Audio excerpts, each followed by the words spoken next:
अभी आपको बताएं, वजीर आजम शहबाज शरीफ ने कहा है कि इमरान खान ने एक माह पहले मुश्तरका कारोबारी दोस्त के जरिए राबता किया है। इमरान खान ने मुज़ाकरात की पेशकश की। शहबाज शरीफ ने कहा है कि इमरान खान दो मामलात को बातचीत के जरिए तय करना चाहते थे। पहला मामला आर्मी चीफ की तकर्रुरी का और दूसरा इंतखाबात का था। वजीर आजम शहबाज शरीफ ने कहा कि मैंने इनकार किया, तहम मीसाक जमहूरियत और मीसाक मईशत पर बात करने की पेशकश की। जनरल नदीम अंजुम ने मुझसे इजाजत लेकर प्रेस कॉन्फ्रेंस की। वजीर आजम ने कहा कि इमरान खान ने कहा कि 3 नाम मैं भिजवाता हूं, 3 आप दें, मिलकर आर्मी चीफ लगा लेते हैं। मैंने शुक्रिया कहकर इनकार कर दिया। इमरान खान को पैगाम भिजवाया कि ये एक आईनी फरीजा है जो वजीर आजम ने अदा करना होता है।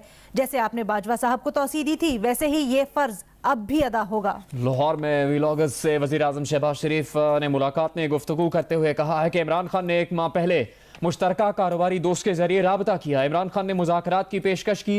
इमरान खान दो मामलात को बातचीत के जरिए तय करना चाहते थे। पहला मामला आर्मी चीफ की तकर्रुरी का और दूसरा इंतखाबात का। मैंने इनकार किया, तहम मीसाक जमहूरियत और मीसाक मईशत पर बात करने की पेशकश की। वजीर आजम शहबाज शरीफ ने कहा कि जनरल नदीम अंजुम ने मुझसे इजाजत लेकर प्रेस कॉन्फ्रेंस की। वजीर आजम शहबाज शरीफ ने मजीद वीलॉगर से बात करते हुए कहा कि इमरान खान ने कहा कि 3 नाम मैं भिजवाता हूं, 3 आप दें, मिलकर आर्मी चीफ लगा लेते हैं। मैंने शुक्रिया कहकर इनकार कर दिया। इमरान खान को पैगाम भिजवाया कि ये एक आईनी फरीजा है जो वजीर आजम ने अदा करना होता है।